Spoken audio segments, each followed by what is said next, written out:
Hey there. What's going on, Scott? Bob from Oregon's Constant Gardener. Welcome to the OCGFAM show. Viewer questions? Scott, we got questions. Kinda. Okay. Chris, Salty Bananas 77. Salty Bananas. I don't know. You know, not the missus, actually my mother-in-law made a pie with vanilla pudding, bananas, and then she made a graham cracker crust out of actual graham crackers. It was delicious. Not. Pretty easy. Well, yeah, but she's an older lady. I mean, that's like, did you get an Oscar Mayer wiener with that meal and some Kool-Aid, or did you like straight up go gourmet with that Jello pudding? Was that like that Jello pudding from the market of choice? Oh, it was instant. Huh? It was instant pudding. But she's an older lady. She's like 117 years old. On that? You know, that would have been good if it had banana slices on it. I think she just kind of crunched it up in the middle. To a level of natural, anyway. My water's... Is it carbonated? No, it's just water, but it kind of had a little texture to it. I think it's just frozen from being in the back of the refrigerator. Water should not have a texture other than wet. I think it's just frozen a little on top. Wow. My favorite recipe is beanie weenie, except it's gourmet beanie weenie. Here's what I do. I get some really good Hebrew National hot dogs and some, it's just like a can of beans. And then I mix it with the Sweet Baby Ray's, and then I put a little Stubbs Spicy in there. Mix it up. Delicious. That might have something to do with some of your health issues. I don't know, spitballing here about, what your doctors say about shit like that? I didn't mention that to him. I probably should have. He probably would have said, no, don't do that. I was like, well, that answers a lot of problems here for me, Bob. This is going to save us both a lot of time. Keep doing that. We're going to have this thing sorted out in a year or two. Yeah, or less. And make sure you speed. So I got questions. Chris Salty Banana 77. This is a long one. Okay, I actually swear by it, but I use my aquarium water. I have a 220-gallon tank I siphon off. I am running a higher pH in the tank because of the fish I have. I use a lot of Olympus Up, like 5 to 10 milliliters per gallon. Is that a lot? It's kind of a lot, right? Yeah, I don't know. 5 to 10 liters per gallon? Yeah. No. I started with Spartan regimen, and now I went to Roman, just because I'm complicated. Just started that 2 days ago. I also run SLF 100 and Tribus microbes. They have an original grow and flower formula. I use the original and grow formula. When should I be adding microbes? Should it be flush days or tea days? I do feed flush feed. I do feed flush feed tea. Do you think this is compatible with your line? I also got a sample of fish shit, and I thought I can make my own out of my filter. The other product is like 1 milliliter per gallon. Well, I'm going crazy with my own. I do believe it's promoting branching for sure.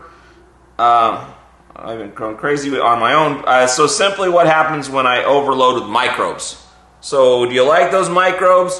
When should you do the microbes? And what happens if you use too many microbes? I mean... Too many microbes is... You can't overdo it on microbes. Is that correct? I mean, as far as doing different ones that compete? But it'd be like only because you haven't fed anything at all, and the microbes have overpowered the entire medium and consumed everything and then consumed themselves. But microbes have a pretty amazing way of balancing themselves out. And so usually when you're adding that many different types of microbes from, this Tribus stuff and SLF and... Did he even say cultured, or am I missing that? No, he didn't say cultured. He said the Tribus, a bunch of the Tribus stuff, and then SLF. And then the fish shit from his own filter. Well, he hasn't tried that yet. He said he got the fish shit sample, and he was thinking about trying the fish shit, or, hey, why can't I make my own? Aquarium water. Well, he uses so he kind of is, but he uses the aquarium water to water his plants. That's what he's making his mix out of. Well, there's fish shit in that. Well, yeah. So that's, I mean, he probably doesn't need the fish shit. Well, I mean, the only difference is fish shit, the company, they like concentrate down the shit, almost like ferment it into like a super concentrate, hence the 1 mil. If he's using the aquarium water, he's probably like applying fish shit microbes at a level of, 2 teaspoons per gallon. I don't know. I mean, you'd have to test to see what the microbes look like in the fish tank water. But he's getting those similar bacteria by using the aquarium water. So some people use an aquarium for, isn't that a thing where you use the aquarium to do aquaculture? Aquaculture, yeah. Where you grow your fish and you grow your food, and the food filters your fish poop, and then that feeds back into the fish. So it's just a closed system. I mean, is the question basically... Can you do too much, and when should you do it? Well, yeah, he's like... Can. Yeah. But I don't know if it would take a lot to get there. Outdoors with big, giant volumes of soil, I would say it's really, really hard. The biggest issue we would ever see from like too much microbial inputs without enough organic matter input is the microbes just eat everything, and you end up with no medium and no food. Oh, because like when I first bought my first home, it was out River Road, which has incredible sandy loam organic soil from the river deposit. I mean, it's stunning farmland. And I worked for a compost tea company at the time, and it was that's all I knew really. I worked for Down to Earth, and then worked for a compost tea company. So all this Down to Earth food in my pot, in my farm soil, and then I was working for a compost tea company, so all I used was compost tea. I gotcha. And that was awesome for the first year, because compost tea is super cheap to make, and it was super effective because it was eating all the stuff I put in the year before from Down to Earth. Well, in the second year of just compost tea, what I found was it ate everything, including all the organic matter, so I ended up with basically sandy soil that ended up needing to be fed continuously, like almost hydroponically, because I've eaten all the organic matter out because of my too many microbes. I gotcha. Can I put too many microbes? I mean, I think that it comes down to a balance of what's your input, what's feeding them, and when you put too many, I mean, you could put too many of one type of microbe down, which will totally, outpopulate the other beneficials in your soil, and that could become an issue. If all you did was put in nitrogen-fixing bacteria that only attacks the nitrogen, but you never put anything else in, then eventually you might just have only N-fixing bacteria and no phosphorus fixers, no fungi, so creating that balance is key, but overdosing on microbes, the only time I'd see that is if the microbes are embedded in a nutrient solution, and that nutrient solution would be too hot. So you can, if you went so far, you'd make your own little Sim City where you're growing microbes and feeding microbes, and the plants can't really live very well there. But that would be some insane glug, glug, glug, glug, glug, glug, glug situation. Not anything you might run into in your normal life of doing it. It'd be tough. Like in an indoor potting soil situation with a lot of organic matter, like peat moss, cocoa fiber, compost, it'd be hard to overdo the microbes. The only reason why you'd overdo them is you're not feeding the plant or the soil enough for those microbes to have a backup food source. Okay. Good answer. Big CMCG. We've heard from him before. Hold on a second. What kind of longevity does Chimera have when using it with RO water? I added the Chimera a few days prior to flip to flower. Notice the plant stayed darker green during this stretch. Also, thanks guys. The Chimera's out?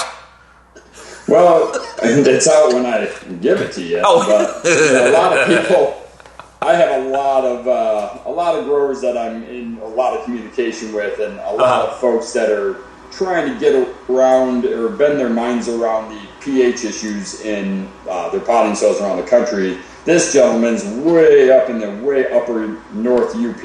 Okay.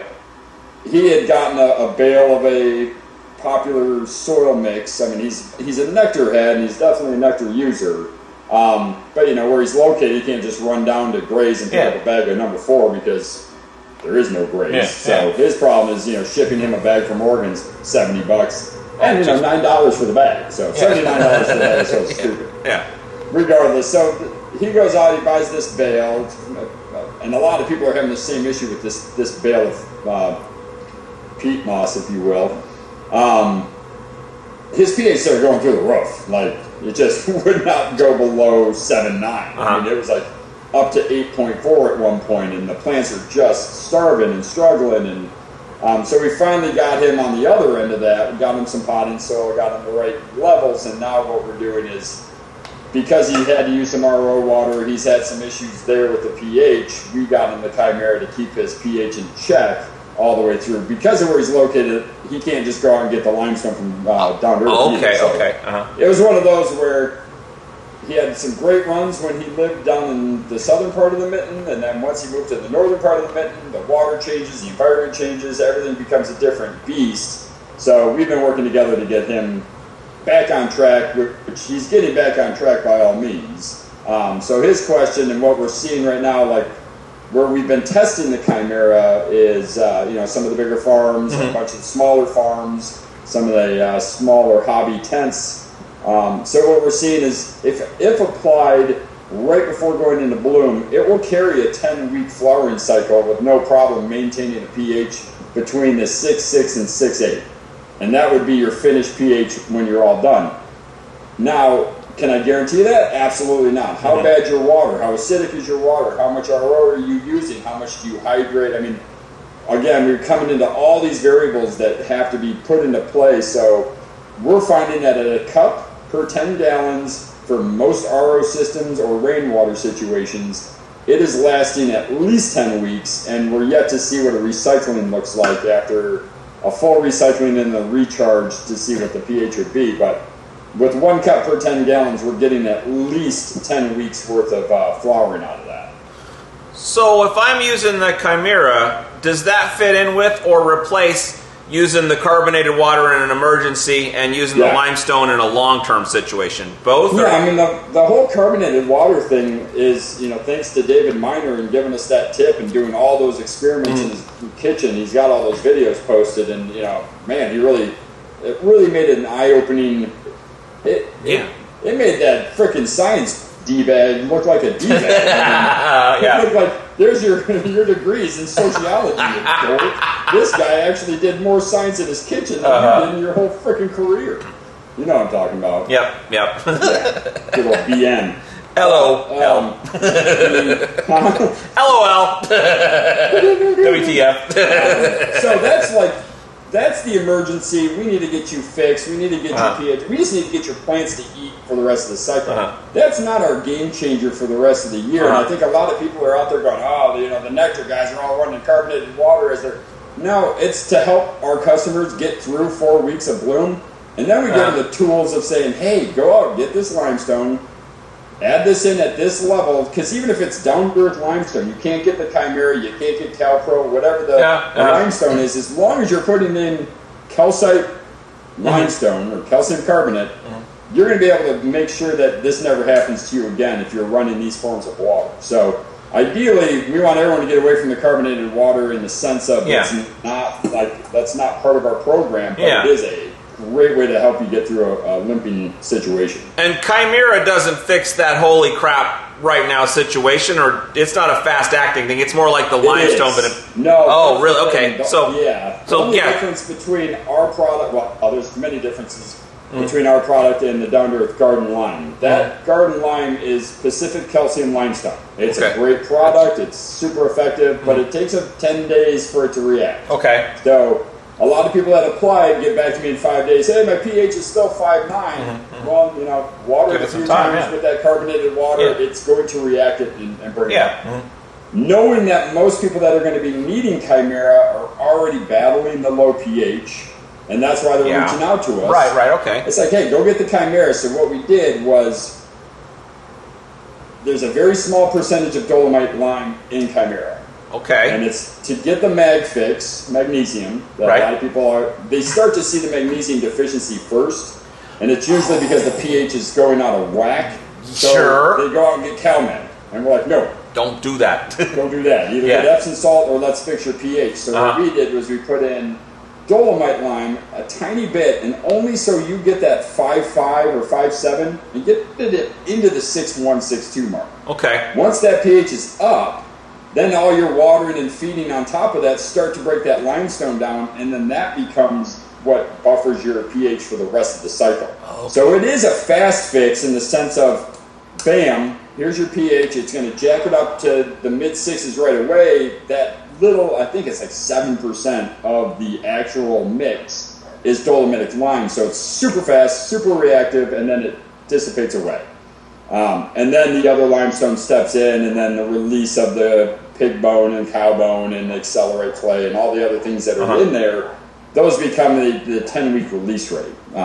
So it's a nice fix for that. And I think most people, if you're running like the 4-shot down the road, you won't ever need this because we've built it all in there without the high pH dolomite lime, because we don't think you need dolomite and magnesium at all. Yeah. But if you need to get fixed, this is why we're calling it a bloom fixer or a bloom enhancer, is to put it in right before bloom because your pH has dropped.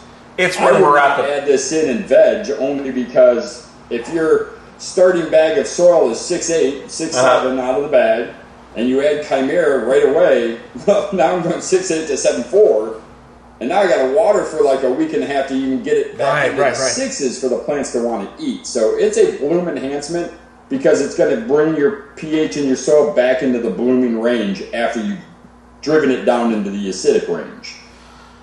In a normal circumstance where you have some good water, would you throw some limestone in your soil and skip the Chimera, or is it a good for everyone situation?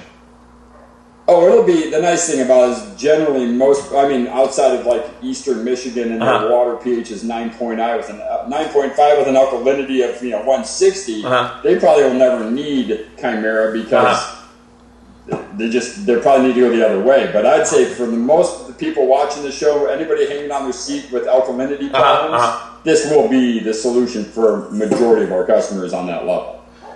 Okay. One thing that came up, you said use the Epsom salts instead of the CalMag in the situation of magnesium. In the past, we've said that the CalMag was roughly equivalent but cost more money and was maybe more gentle than using the Epsom salts. Has that changed?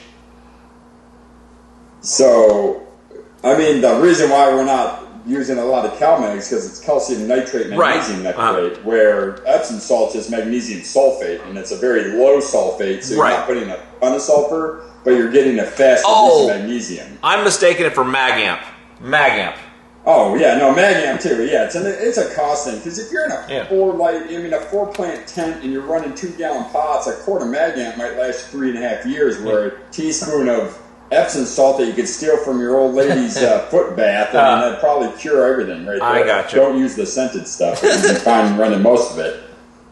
And then for them, the Chimera would be a good solution for them down the road because it's going to be able to help them fix that pH issue, give them that magnesium release that they think they need, and all it really is just to give them that greening up.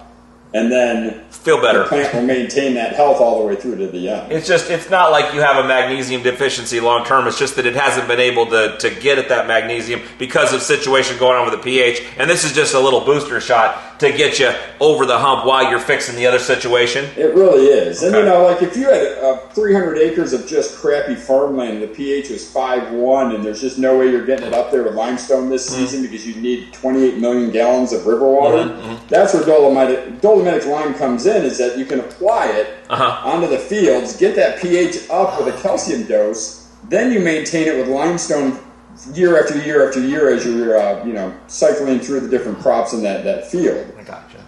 Dolomite has its purpose, but it's not in indoor growing because the magnesium load is super high and the pH is super high and reactive. So using too much, I've seen a couple of customers run out by the garden line from down to earth, but they get the dolomite by accident. They put in the cup, and their pH goes to like 9.8. Oh, jeez. And there's no way you're bringing that down. No. You literally need to strip the plant down and put it back into regular potting. Oh, wow. Okay. Yeah, that sucks. I feel bad for those. But you should listen with both your ears and write it down that it's garden lime and not dolomitic. 2 ears, 1 mouth. Magnesium oxide on the label. Like 30% magnesium oxide. Right there will tell you, do not use that as your calcite. Okay. I do this a lot today for some reason. And all I can see on my computer is this hand and fingers. Pretty weird. Okay. Pat Leaf. How are we supposed to do a slurry test in 2 gallons of cocoa or 3 gallons of number 4? There's no damn room. He didn't say damn, I said damn. To take anything out of the pot. What do you do? Just dig in. I mean, it's... Try a 5-gallon pot. So, A, you got to break some eggs to make an omelet. Yeah. And B, don't be so fussy about it. And C, maybe use a bigger pot. Yeah, I mean, it sucks. A lot of people, it's a hard one because it is, I used to have a Shinjensen pen. Mm-hmm. And it had a microchip on the end. You needed 1 drop of solution to test the pH. So you could literally take a tablespoon of soil, a tablespoon of water, slurry those together, squeeze them out, and put that drop on the little Shinjensen pen, and it would give you the pH. They were awesome pens. And then they outsourced them, got crowdsourced, and next thing you know, they became crap. So now we're back to Blue Labs that need like an inch of solution to get your thing in. It's just unfortunately, you can reach out and buy one of those pH probes from Blue Lab that has the whole digital spiky thing and see if that works for you, but it's a really expensive Are they a little uneven? I mean, I guess you could take 3 or 4 readings. Do you think that more readings are better, or are they still... Because my experience is that it was unreliably all over the place. Is that what you found? According to a lot of people that use them, we just had that one he let us use. Yeah, my problem with it was if it's going to take me 24 hours to get the pH test, I might as well just send it off to a lab for $100 and get an actual test. I'm not looking for the scientific pH of this 1 cubic inch on the right side facing east of this plant on the north side of the room. What I'm trying to do is go, all right, here's a general consensus of what's happening. I know what we're doing isn't like written in every agricultural science book on how to maintain plant health, but it sure gives us a heck of a good snapshot that you're either screwed or on point.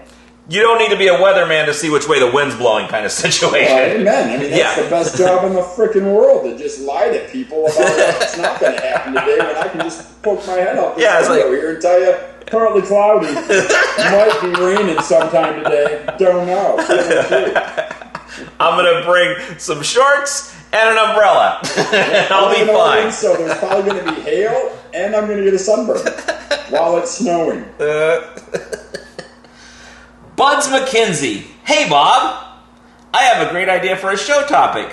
With the advancement in technology of LED grow lights, more and more growers are making the switch, and I myself am considering swapping to 1,000-watt HPS cool tubes for Gavita 1930E or 1700E. Have any nectar growers out there made the switch? Has making the change caused any issues such as mag issues? Will this change feed regimens? I think this is a great topic, and I rarely see it discussed, whether here on the tube, forums, or threads. Now, I know this is maybe a dumb question, but it was a good question to me. Like, do you have any thoughts about lighting? But also, how does someone decide lighting, and does it really matter, I guess is what I'm getting with this question. Well, I think if you asked me this question 2 years ago, I'd still be on the fence of, I'm waiting for a lot of failures to happen before I'm going to jump on board to this LED big game.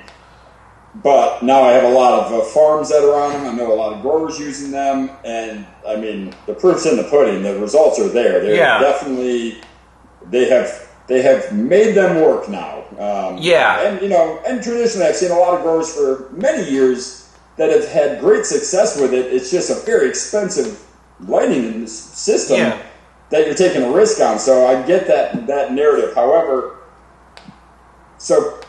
Our test farm up in Portland and Sandy, they converted an entire room over to these Gavitas that he speaks of. And he's also testing Next Lights in another space and doing side-by-sides. And yes, it changes the feeding schedule. That is a great point that we kind of need to look at that as we need to come up with an LED feeding schedule, what to look for because of LEDs, because the penetration of that power watt is so much greater with LED technology versus the gas light technology, like high-pressure sodiums.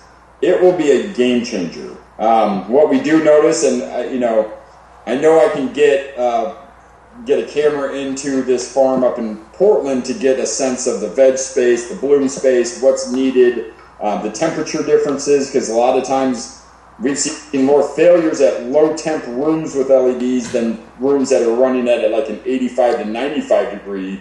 They're tending to do much greater and more uptake of nutrition. The one thing we've seen mostly isn't really necessarily the mag issue. What we're seeing is starvation issues because we can't possibly feed them enough. And as we're pushing these plants, they're going to take it. And they're going to take it at a level like they've never seen before. So a lot of people that have had the mag deficiencies from seeing LEDs go in isn't because, they're deficient, and only because there's just not enough in the soil for the plants to access. So we're seeing just more of starvation rather than it's deficient because the plant is using the light differently than it has before. It's just eating it all. Is it the specular nature of LEDs? Like when you look at when you take a regular flashlight and an LED flashlight and you point them out, it's like the LED one is not as bright. But when you point them at your eyes, the LED one is way friggin' brighter because it's like a focus point kind of thing. Is it penetrating the plant more, do you think? And it's giving it more? That's the whole sense of it, is instead of penetrating 6 to 8 inches into the canopy, it's, feet into the canopy. And, about 10 years ago when we were just, a few years open at the retail store before we were nationwide with Nectar, we had a local stage company that was getting into the lighting industry for cannabis. Just seemed like a smart idea. Well, yeah, it's a booming industry. Yeah, especially if you're a Hollywood lighting company, so those are going to be cheap. So this guy brought us over to their lab and their facility, and he was breaking out these diodes that were like 15 watt or 20 watt diodes that were made in America. They weren't the Chinese, blah blah blah blah blah blah.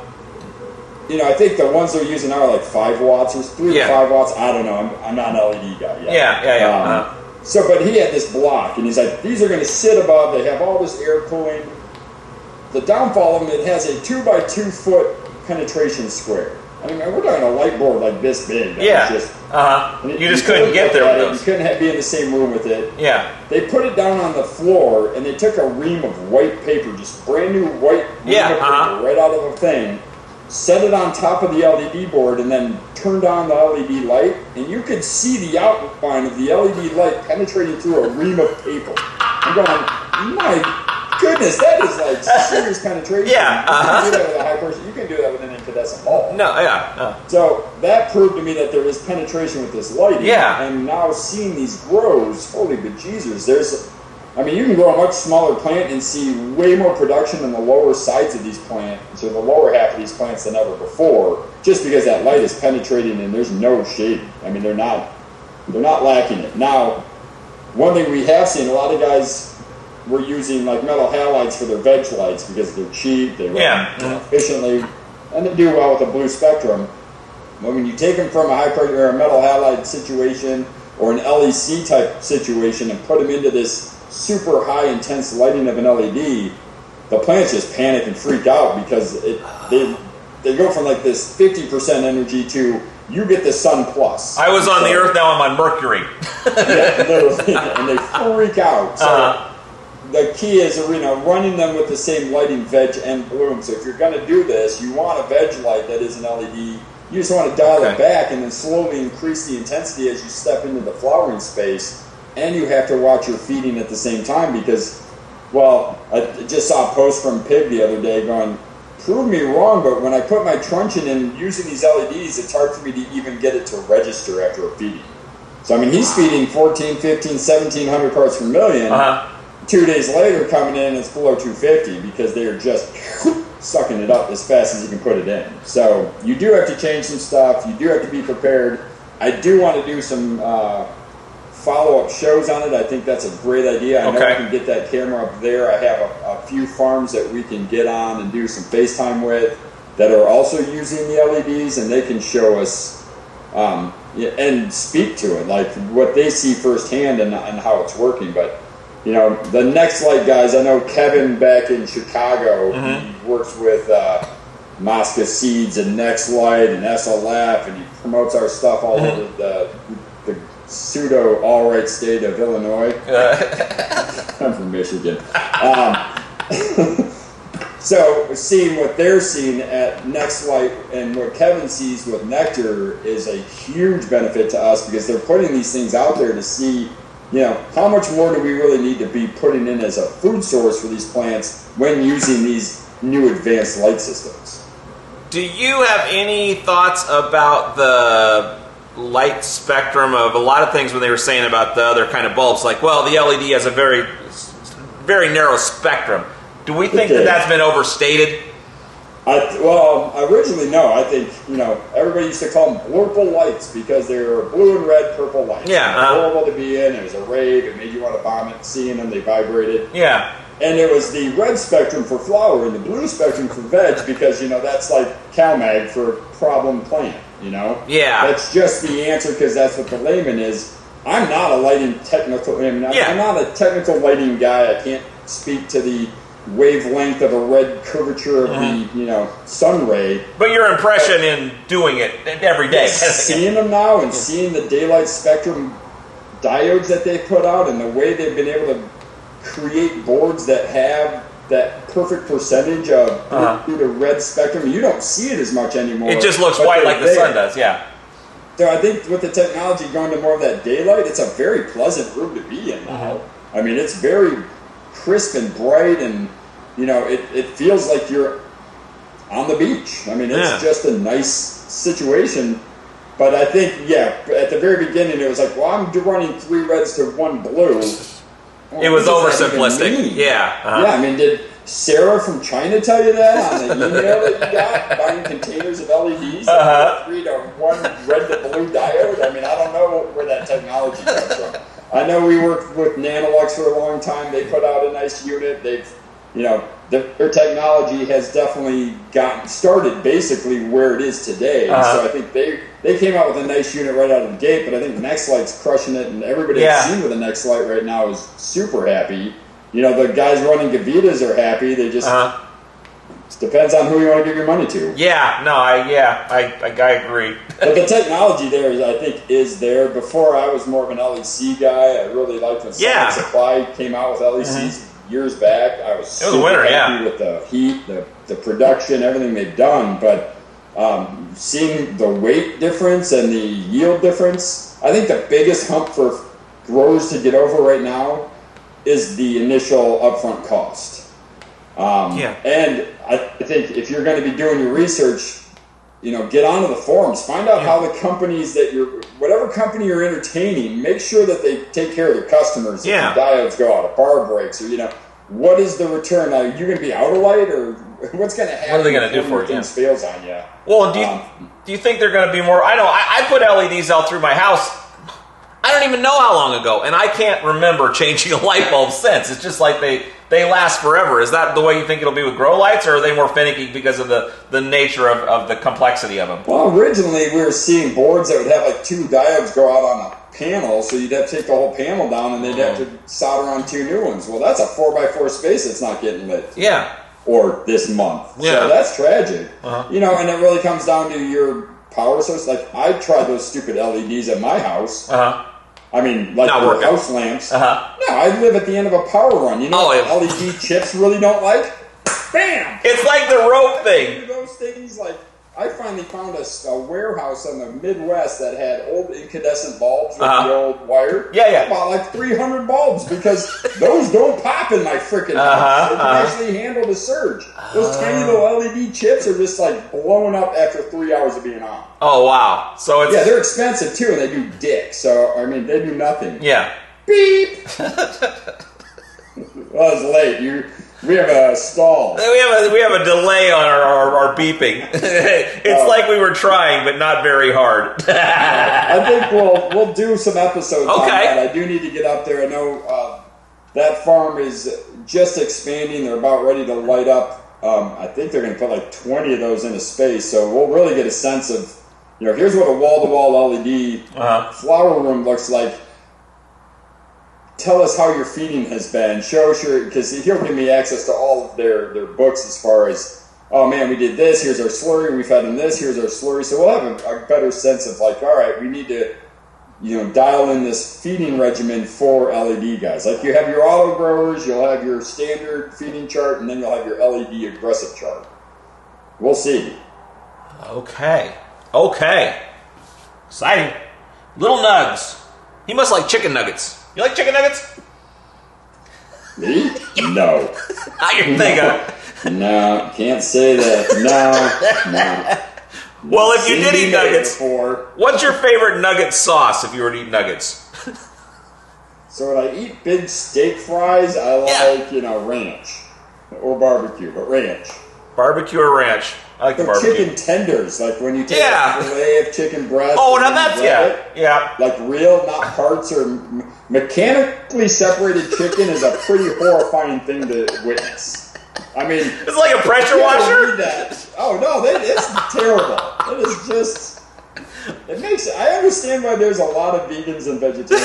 I've watched a few food processing shows that were like, nah, I'm out. I'm not eating chicken or steak ever again. Did you see what they do to little baby chickens when they're separating them out? I don't even want to know. It's funny that talking about this because it's just not a. That's a whole movement. It's funny because if you were to look at this planet from far away, you would not pick us out as being the most dangerous creature on it. You would shoot at us like a target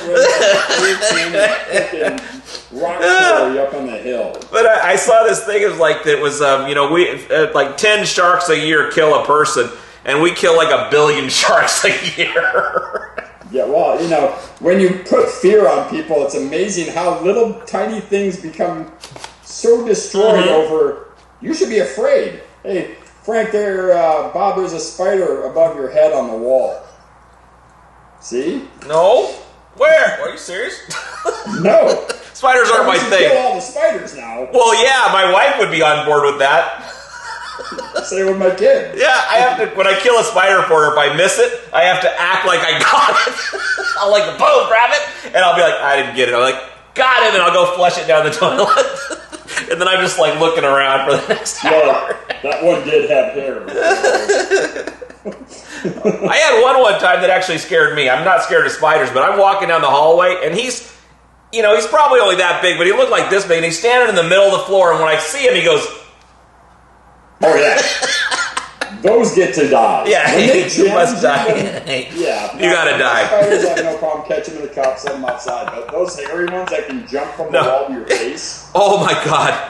Yeah.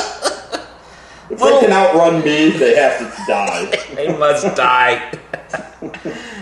Okay, here goes. I bought quite a few products off your Newts line, including pH adjusters. And instead of letting them collect dust, I was thinking of using them. Well, that's good. Although I've got a car that attests to this email. I bought this car and it's collecting dust. Prob lies here. Can I use NOG? Can you do what? Can I use NOG? I think he meant NFG. Lying in a living soil bed. I get it. The bed should have all it needs. However, if there isn't enough newts available, hey, stop it. Would it still be okay to use? He's living soil. Now, when he says living soil, we're all using living soil, right? I mean, he's talking about rich soil or like a hot soil or like a, what do you call that? When you grow up, no-till kind of situation. Super soil? Yeah, super soil, I think is what he means, maybe. I mean, yeah, no, we have a lot of growers who build up their soil beds year after year after year. Mm-hmm. And the whole point of our line is, it's a digest of all natural and organic products, and we digest it all so the plant can access it at the time of watering and feeding. Sure. And, hold on 1 second. I don't even know what the hell's going on. What's going on over there? Frank and someone else is having a meeting there. Okay, well, I'm doing a video right now. Yeah, bring him in here, so... Yeah. Frank said you're being too loud? No, he's just changing up the plan. Frank's the loudest person in the world. Oh, you're fine. No, my kid's next door trying to do homeschool.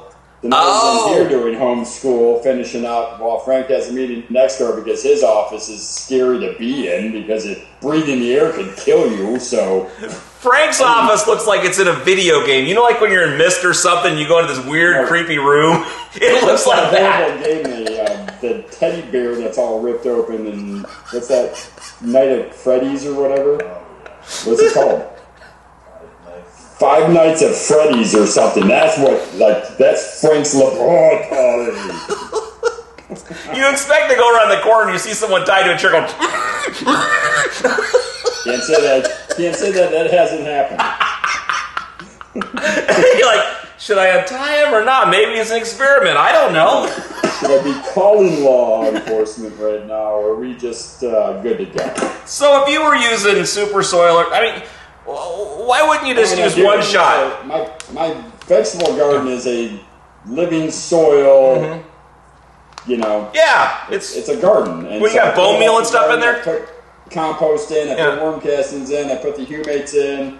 I got the mycorrhiza there, so it's living. It's got charge. I put amendments in, and then I come back over it and feed it once a week with a handful of the bottled product. So, yes, we have a lot of customers that will use it once a week with a living soil or super soil or some form of charged soil.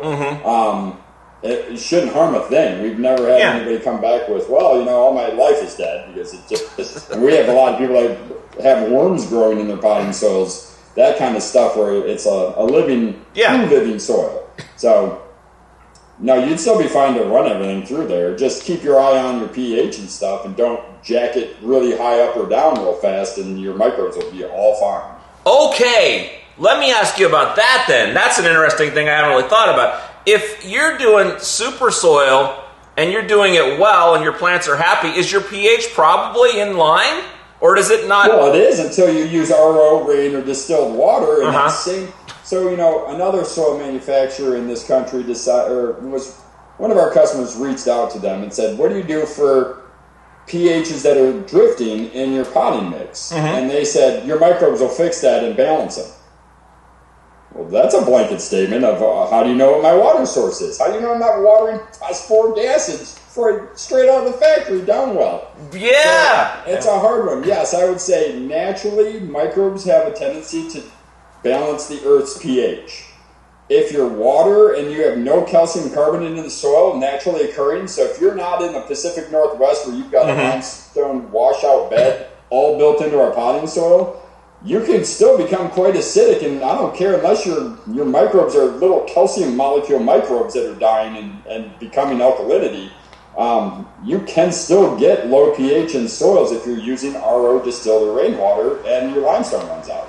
Well, there's this thing of it's organic, it's going to work on its own, but when you go out in the woods, even here, you'll see a big forest and then you'll see a meadow full of grass. I would suspect the pH is very different in those two things. Oh, yeah. Well, go underneath your oak tree and your elm tree and your maple tree and do a slurry test. Well, below the oak is going to be more acidic because oak leaves are highly acidic. And underneath the maple, it's going to be more alkaline because it's more of a base pH.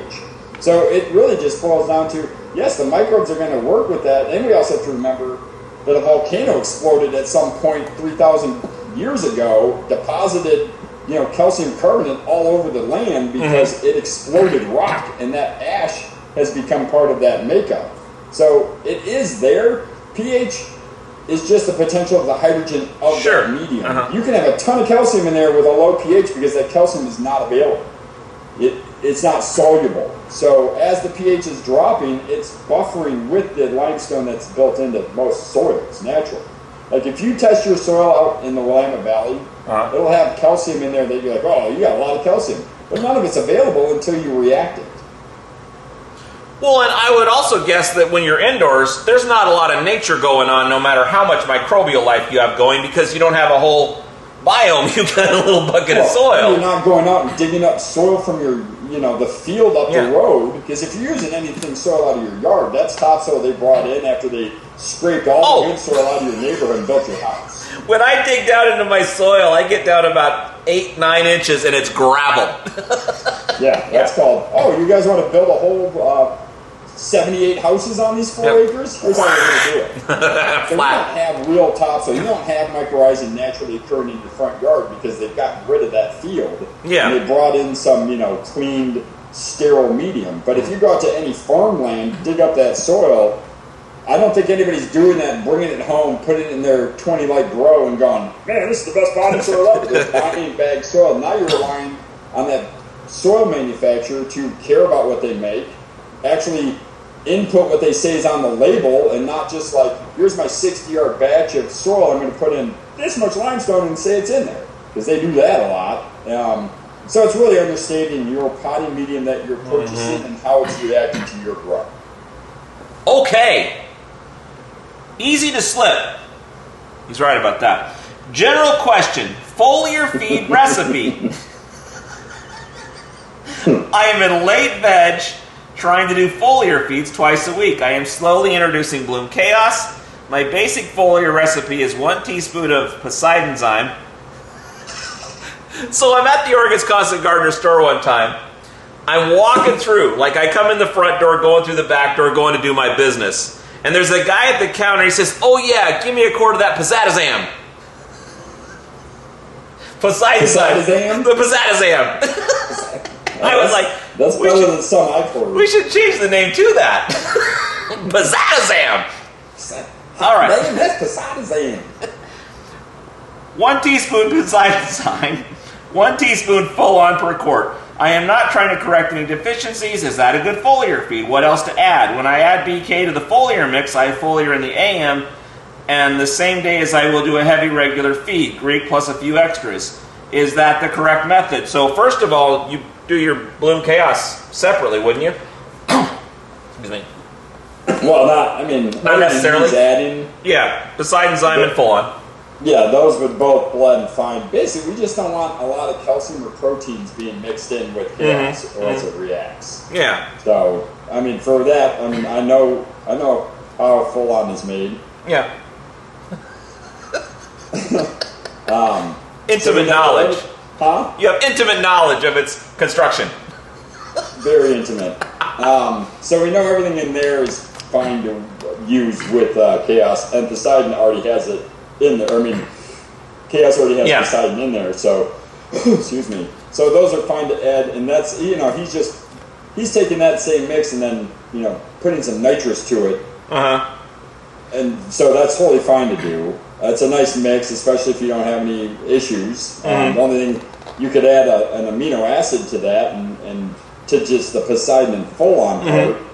That would help in the veg stage. It's a good foliar feed. Okay.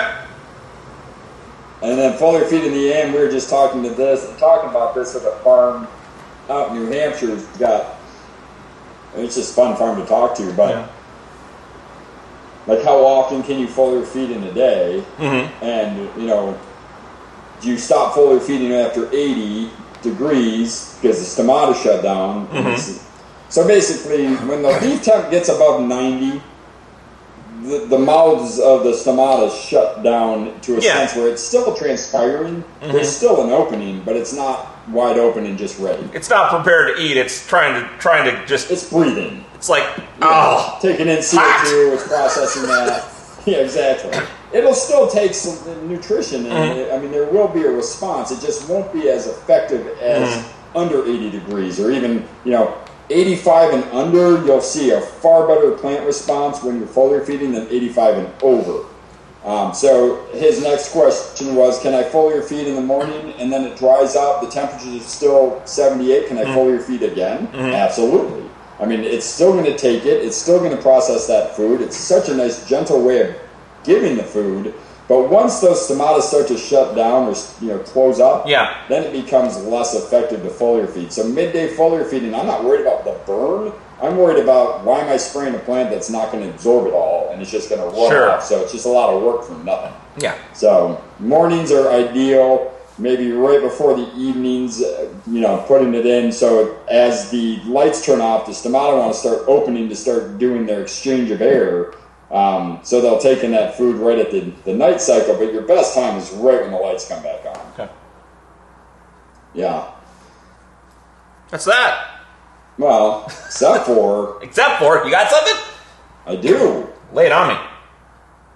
Happy birthday to you. Happy birthday to you. Happy birthday, dear Bob. Happy birthday. If you'd put a bee on both sides of your nipple, that would have been awesome. I don't show both at the same time. Even my wife gets one at a time. One at a time. Yeah. Well, thank What's you. your birthday? How old are you? Double nickel. You're two bits, is you? Yes! This is 55. the 2-bit one? 55, so no, it's more. It's that plus 5. Remember they used to say double nickel? That's That's a fucking nickel. Yeah, 55 years old.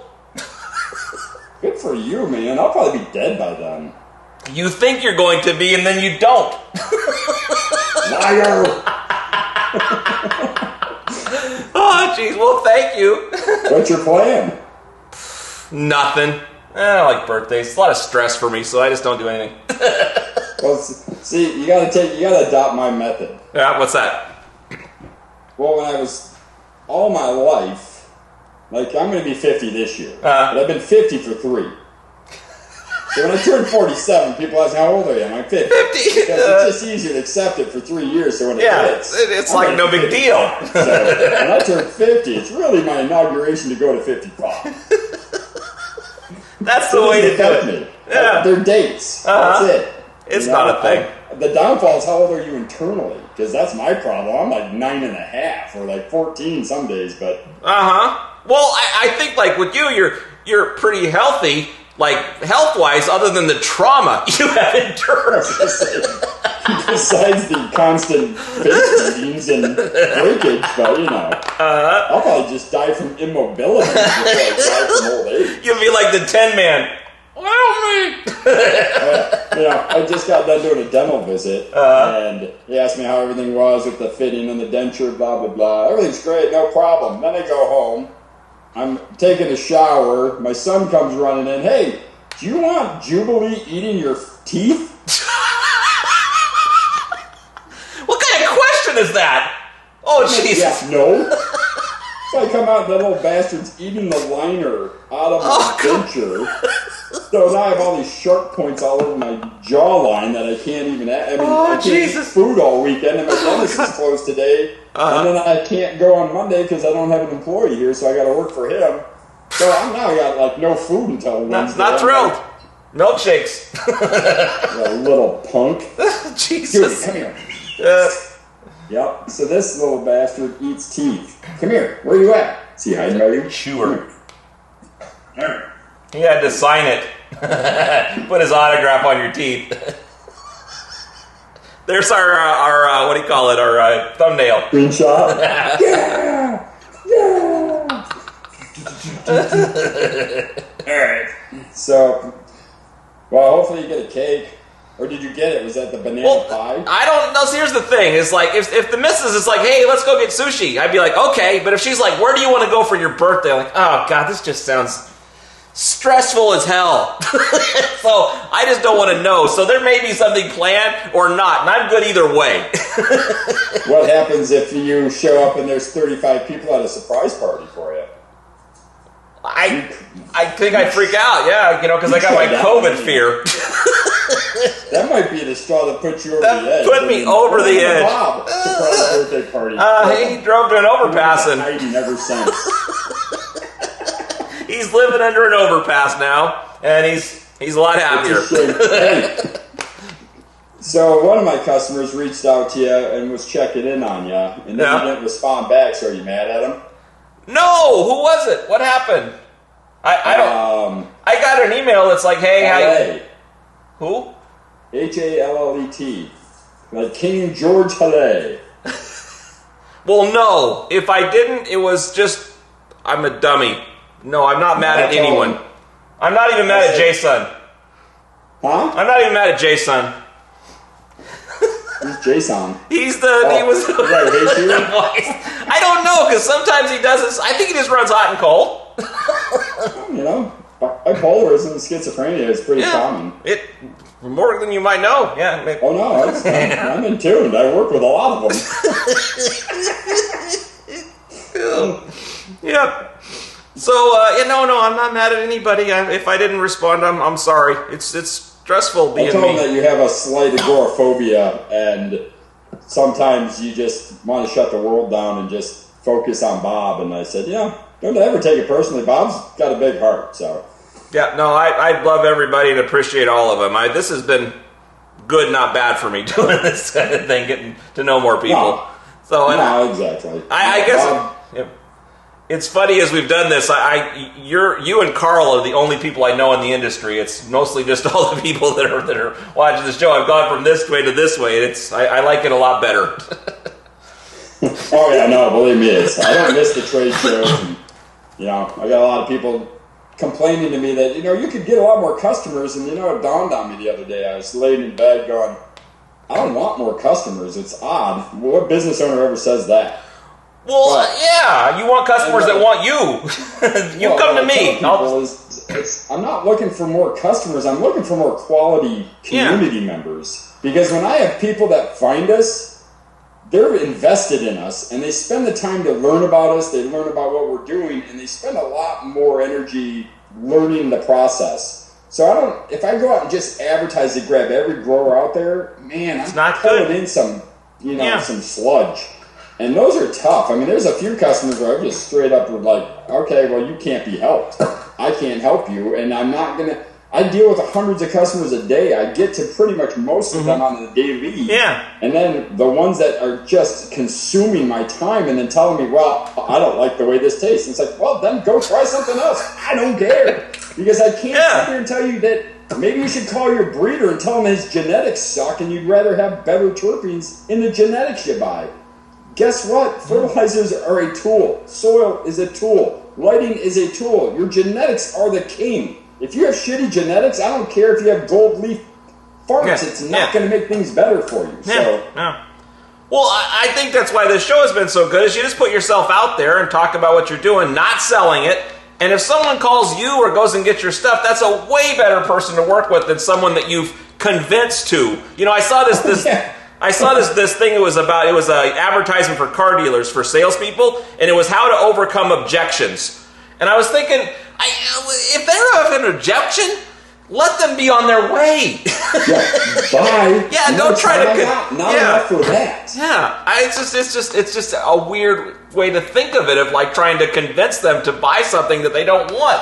Why would you do that? I went to marketing school after I dropped out my last term of secondary education before I became a high school teacher with a degree. Brilliantly dropped out without the degree after writing my thesis on why I won't be a school teacher. that was a gangster move. I went to graphic design school and marketing, and I did that. Well, that's when I used to work for years when I was in marketing school. You know what they teach you in marketing school? How to lie to get people to buy more crap. And I'm like, well, this is garbage. I don't want to be in an industry where I have to just lie to people and then to sell them stuff. Or, you know what? I'm the first guy that's like, oh, your product runs 17 parts. I'd never use that. I'm like, neither would I. I own the thing. I get it for free. I'm not using 17 parts because that's madness. Yeah. You don't need it. So I'm a 6-part guy. Yeah. So it's, we're the anti-marketing company in the sense of, I know other nutrient companies, when you ask them about their nutrients, they'll tell you that they're a marketing company.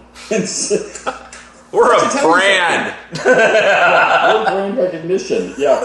Now we're being mocked as the cartoon label company while these people have our same name of one of our products, and I'm laughing because I'm like, you know what's funny? I have the trademark and copyright on your fucking name, you moron. So all I got to do is call a lawyer and say, cease and desist your entire corporation.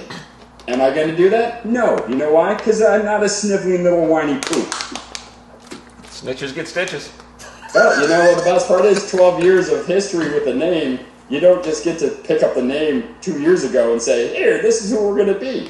And if you come at me, be careful. Bring a bigger lawyer because we already have it beat. It's going to be a street fight. It's just stupid. It's just our industry is filled with idiots who just want to shit on each other. Mm-hmm. Nobody has any, the best part I got one store, Nathan, at Indoor Earthworm. I got a lot of stores, but I'm just going to mention this one. And there's a lot of great ones. And maybe we'll do a whole episode on awesome people at awesome stores. That would be cool. Yeah. It'd be fun. Maybe we'll do that. Hey, if you got a good store you like, or you're an owner of a store that we like, send us a little clip about you, and we'll do a whole video on it. Oh, that would be awesome. Also, we could put people at the end of the show or something, or talk to them. Never know. Yeah. No. Well, this kid at Indoor Earthworm, he carries... I'm sure he's older. he carries very few lines. Uh-huh. And it's the lines he's done research on, he gets behind, he's used, he knows how they work, so he only offers the lines that he's in tune with. Yeah. Which is incredible. I mean, there's some faith there, because... Well, yeah. Customers come in, and let's say, just for instance, and not that it's a bad product, but it's everywhere, General Hydroponics. Yeah, uh-huh. So they'll come in and say, what's your price on GH? And Don't you'll have say, it. I don't carry it because those 12 stores across the river all carry it. They're going to sell it for cheaper than I can buy it. Yeah. So I'm not going to invest in it on my shelves right now when they're just going to have it at this low price. So they go, they buy it for cheaper, they try to ask a couple questions at those stores, and those stores come back with, we have no idea what you're talking about. Yeah. But then they come back to him like, how do I grow this plant? How do I do these things? So he teaches them. He builds his customer base because he's willing to spend the time and energy educating the customer on what to do, how to do it, and what they need, and not what they should buy. And so, that's what we see in our customer base, is we're building our customers to trust us, to come to us with their issues so we can help them. We're not the first ones to go buy this product to make it work. We're usually like, run down to your farm store, pick up Limestone. Yeah. Not our product, but go fix your stuff with these 3 things you can get locally. And, I think that's the big difference as this industry changes. Yeah, cannabis is going to get so huge that Monsanto's and Bill Gates are going to grow it on their 250 million acres that they have around the country right now. And guess what? You're never going to compete on that. I don't want to be their supplier for fertilizer. God, no. Because it's never going to be a good thing. So never any compromises. No, and that's it. Let the big commercial guys do the commercial things. Let the craft guys do the craft things. Yeah. And you know what? If all I get out of the end of it is the conscious, kind home grower hobbyist, I'm fine. Yeah. I'm still driving the same truck and I live in the same house. It's not going to affect me. I don't need the new Lamborghini. I don't know about you, but no. I don't want to spend half my life in a garage spending $3,000 an hour for some guy named Luigi to do a tune-up. Well, and also, I don't want to buy anything that it didn't occur to me on my own to buy. You know what I mean? That's someone trying to sell you that thing because of some... I don't even know. But, I'm happy with what I've got. I buy everything I want. And it's just not very much stuff. Yes, that list is getting smaller. Yeah. So, well, if you're here, I'd hug you. Happy birthday. Thanks. Hopefully, everybody, happy birthday, Bob, down below. And we'll do it soon. The OCGFAM show is pretty good. It happens every day. It's the OCGFAM show. See you tomorrow.